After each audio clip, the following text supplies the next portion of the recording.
তোমরা যদি সেটা ফলো করো তাহলে কিন্তু তোমাদেরও কিন্তু মেকআপটা হবে এতটাই সুন্দর, ন্যাচারাল এবং গ্লোয়ি।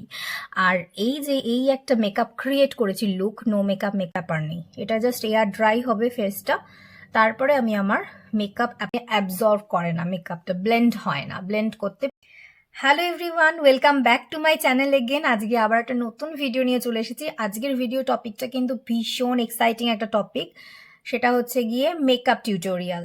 দেখো, শীতকাল মানেই কিন্তু আমাদের কি ভর্তি ভর্তি ইনভিটেশনস, অকেশনস, মানে বিয়ে বাড়ি, সরস্বতী পুজো, Valentine's day, Christmas, new year লেগেই রয়েছে।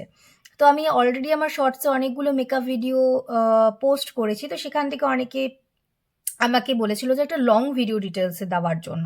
তো সেই ভিডিওটা নিয়ে আজকে চলে এসেছি। তো আজকে আমি যেটা তোমাদেরকে দেখাবো, কি করে শীতকালে অনেক সময় আমরা কি মেকআপ করি, বাট মেকআপটা আমাদের মুখে ঠিকভাবে সেট হয় না।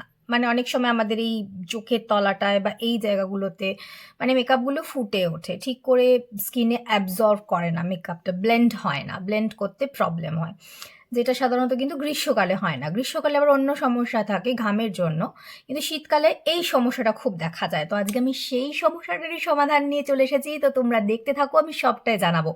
আমি কিন্তু শুধুমাত্র মুখটা এখন ফেস ওয়াশ দিয়ে ক্লিন করে বসে পড়েছি, একদম প্রথম থেকে স্টেপ বাই স্টেপ আমি তোমাদের পুরোটাই দেখাবো। ফেস ওয়াশ দিয়ে মুখটা ক্লিন করে নেওয়ার পরে আমি একটুখানি টোনার অ্যাপ্লাই করে নিচ্ছি। তো ভালো করে যেটা টোনারটা অ্যাপ্লাই করতে হবে, ঠিক আছে? টোনারটা অ্যাপ্লাই করে নিলাম, একটু খানিকক্ষণ অপেক্ষা করব, তারপরে আমি যেটা করব, করে নিয়ে এই যে এই সিরামটা লরিয়াল প্যারিসের এই সিরামটা কিন্তু আমি ইউজ করব রিসেন্টলি। এটা আমার ভীষণ ফেভারিট একটা সিরাম, আর আমি তোমাদের এর আগে একটা টিউটোরিয়াল আর শর্টসে বা ভিডিওতে বলেওছিলাম যে এটা কিন্তু মেকআপে মানে বিফোর মেকআপ আর কি ভীষণ ভালো যাচ্ছে এই সিরামটা। তো এই সিরামটা চলো চট করে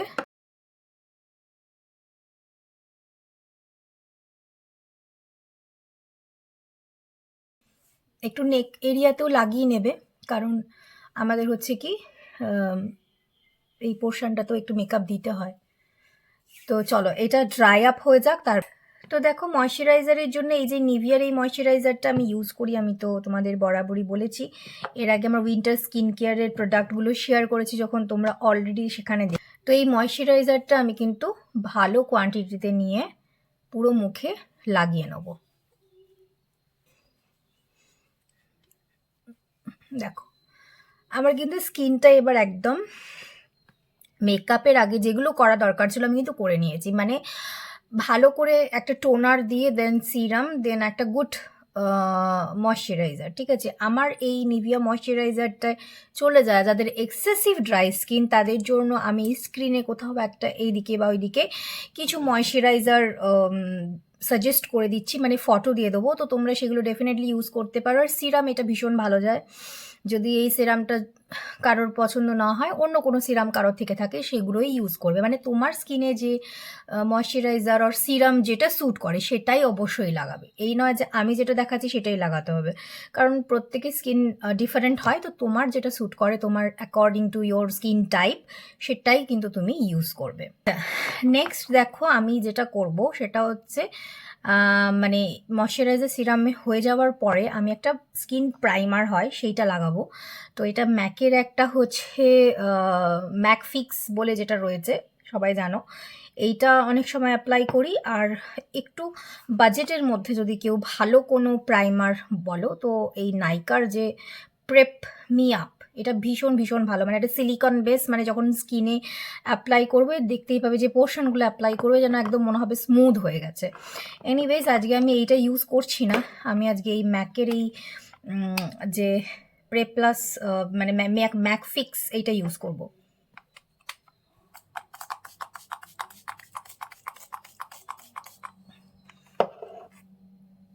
তো দেখতেই পাচ্ছ লাগিয়ে নিয়েছি, এটাকে জাস্ট এয়ার ড্রাই করব। মানে এটা হাত দিয়ে আর কিছু করার ব্যাপার নেই, এটা জাস্ট এয়ার ড্রাই হবে ফেসটা, তারপরে আমি আমার মেকআপ অ্যাপ্লিকেশন স্টার্ট করব। স্কিনটাকে ভালো করে আমি তো রেডি করে নিয়েছি মেকআপ অ্যাপ্লিকেশন করার জন্য। এবার নেক্সট টিপস যেটা বলবো সেটা হচ্ছে গিয়ে তোমরা যেটা করবে, যে কোনো তোমাদের চয়েস মতো ফাউন্ডেশন নেবে। ডেফিনেটলি দেখবে যে ফাউন্ডেশনগুলো মুজ কাইন্ড অফ যে ফাউন্ডেশন হয় সেইগুলো শীতকালে প্লিজ অ্যাভয়েড করবে। মুজ কাইন্ড অফ ফাউন্ডেশন ইউজ না করাই ভালো, specially for the dry skin people. যাদের ভীষণ ড্রাই স্কিন তারা কিন্তু মুজ ধরনের যে ফাউন্ডেশনগুলো রয়েছে সেগুলো ইউজ করবে না, লিকুইড ফাউন্ডেশন ইউজ করবে। আর লিকুইড ফাউন্ডেশনে একটু ডিউ কাইন্ড অফ যে ফাউন্ডেশনগুলো থাকবে সেগুলো কিন্তু ইউজ করতে পারো। একদম বাজেটের মধ্যে যদি আমি বলি, এটা ভীষণ অ্যাফোর্ডেবল, সবাই অ্যাফোর্ড করতে পারবে, আর এটা অনেকটা লং স্টেও বলতে পারো। তো এই একটা রয়েছে মেবলিনের যে ফিটমি ফাউন্ডেশন, এটা ইউজ করতে পারো একদম চোখ বন্ধ করে। আর রিসেন্টলি এটাও আমার বেশ ভালো লাগছে, এটাও বাজেটের মধ্যে, এই যে Lakme 925 primer plus matte perfect cover foundation. Matte, দুটোই ম্যাট লেখা রয়েছে কিন্তু ভালো ডিউই ফিনিশ দেয়, ভীষণ একদম ড্রাই হয়ে যায় না স্কিনটা, আর ভীষণ ব্লেন্ডেবল, এই দুটো ফাউন্ডেশন খুব ব্লেন্ডেবল। তো নেক্সট আমি যেটা করব, এই ফাউন্ডেশনের সাথে আমি একটা স্ট্রোব ক্রিম মিশিয়ে নেবো, এটা হচ্ছে ম্যাকের স্ট্রোব। তো এটার সাথে মিশিয়ে নেবো, তাহলে কিন্তু আরও একটা ডিউই গ্লোই একটা স্কিনে এফেক্ট আসবে। তো যাদের ড্রাই স্কিন তারা কিন্তু এই টিপসটা নিতে পারো, যে একটু স্ট্রোব ক্রিম কিন্তু এই ফাউন্ডেশনের সাথে মিশিয়ে ইউজ করতে পারো, তাতে কিন্তু যে তোমাদের বেসটা থাকবে সেটা কিন্তু অনেকটা মানে গ্লোই ডিউই একটা ফিনিশ দেবে। তো এই দেখো, একদম আমার মেকআপ কিন্তু কমপ্লিট, দেখতেই পাচ্ছ যে মেকআপটা কতটা ন্যাচারাল লাগছে, গ্লোই লাগছে, ড্রাই লাগছে না, বা এই যে আন্ডার আইজের এই জায়গাগুলোতে কোনো প্যাচিনেস নেই, এই জায়গাগুলোতে কোনো প্যাচিনেস নেই। স্কিনে যদি মেকআপটা ঠিকভাবে প্রপারলি সেট না হয় তাহলে কিন্তু এই ইস্যুসগুলো আমাদের হয়, আমরা জানি। তো আমি যে প্রসেসটা তোমাদের দেখালাম, তোমরা যদি সেটা ফলো করো তাহলে কিন্তু তোমাদেরও কিন্তু মেকআপটা হবে এতটাই সুন্দর, ন্যাচারাল এবং গ্লোই।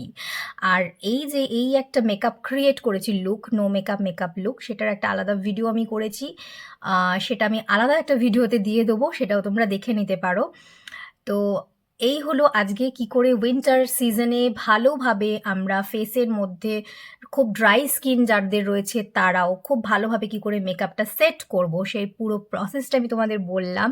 তোমাদের কেমন লাগলো অবশ্যই জানিও, আর ভালো লাগলে ভিডিওটাতে একটা লাইক দিও, একটা শেয়ার করে দিও, আর সাবস্ক্রাইব করতে ভুলো না। তো আজকের মতো এখানেই আমার ভিডিওটা শেষ করছি, আবার খুব তাড়াতাড়ি নতুন কোনো ভিডিও নিয়ে চলে আসছি। আজকের জন্য বাই।